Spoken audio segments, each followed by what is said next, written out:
The shovel bit into sand the color of rust and old bone. Samuel Reed worked without rhythm, without grace. His hands shook, sweat carved tracks through the dust caking his face, and each breath tasted like copper and exhaustion. The desert stretched endless in every direction, pitiless, watching. 9 low mounds ringed him in a rough circle, each marked by a jagged shard of blue armor driven into the ground like a headstone, like an accusation. He was digging the 10th. 15 years. 15 years of running. 9 hunters sent after him, 9 soldiers in cobalt armor trained to kill without question. None had returned. Not because he murdered them, but because he showed them the truth. The shovel struck something solid.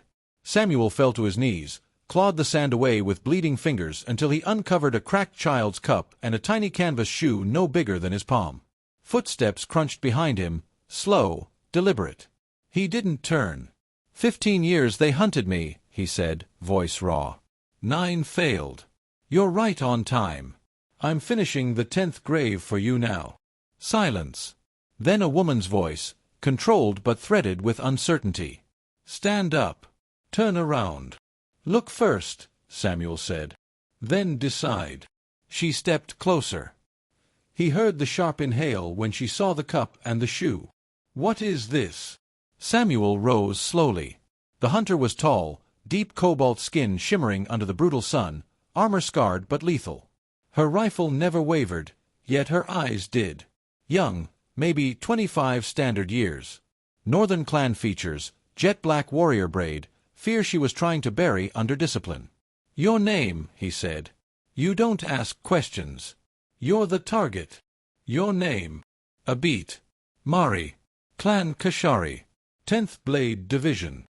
He reached slowly into his pocket. The rifle snapped higher. He tossed something small and tarnished. She caught it one-handed. A broken clan insignia. She turned it over, scraped away the grime, and froze. Riva Kashari, 9th Blade. My cousin.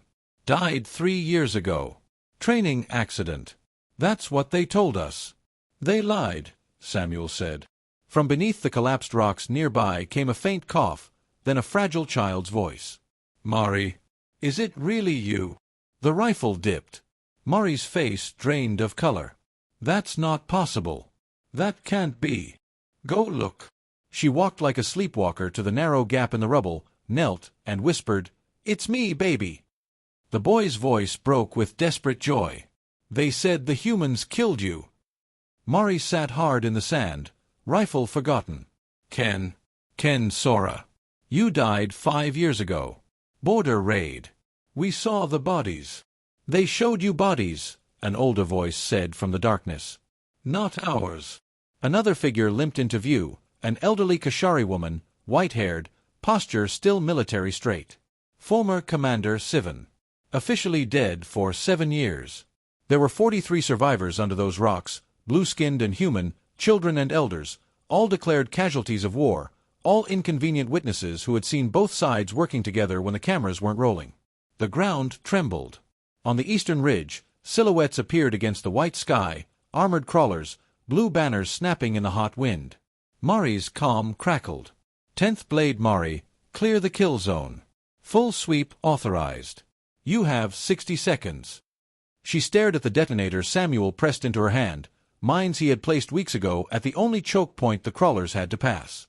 They're not here for me, Samuel said quietly. They're here to silence everyone who knows.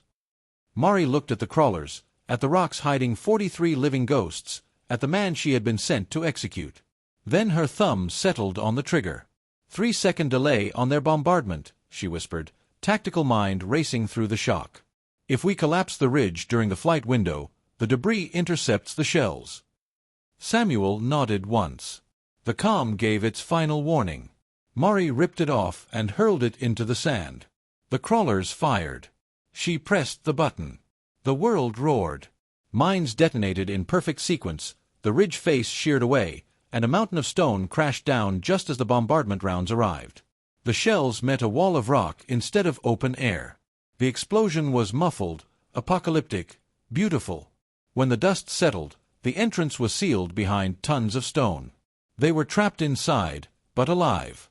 They moved deeper, 45 souls now counting Mari, following Samuel's faint glow sticks. The air grew cooler, then chemical sharp. The passage opened into a hidden chamber stocked with fresh supplies, generators humming, maps glowing on screens.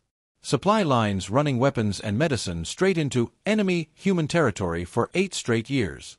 Blue clan markings on every crate. The war was theater. Always had been. Boots echoed from a side tunnel. Tactical lights sliced the dark. Well, this is unexpected. Mari's blood turned to ice. She knew that voice. Wraith Kashari stepped into the light, her clan brother, her friend, armor stripped of official markings, eyes cold as vacuum. Protecting supply lines, he said, smiling without warmth. Cleaning up loose ends. Nothing personal.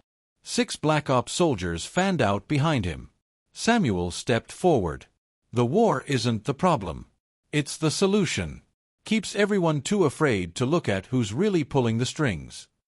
Wraith shrugged. Someone has to decide who gets to know the truth. Mari's rifle rose.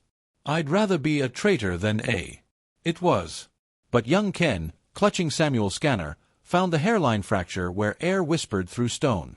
43 desperate people dug with bare hands, with rocks, with hope sharpened to a point.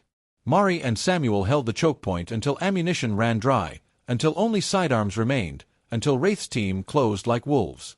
They were out of bullets and out of time when the wall behind them exploded outward in a storm of dust and daylight. The survivors had broken through. The chamber collapsed, ceiling falling in roaring slabs. Wraith vanished into the dark with his remaining men, cursing. Mari and Samuel stumbled into a hidden valley bathed in real sunlight, 43 survivors waiting, alive, free. The tunnel sealed forever behind them. 3 days later they reached a neutral settlement. Some listened. Some believed. Whispers became broadcasts. Questions became protests. Protests became cracks in the machine. The war didn't end overnight. Empires built on lies rarely do. But the lies were wounded now, bleeding truth into the light. Months later, in that same desert, one grave stood where 10 once waited.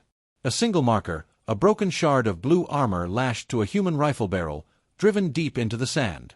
Samuel and Mari stood before it at sunset, Ken's hand in hers, Commander Sivan at their back, 43 witnesses who refused to stay buried.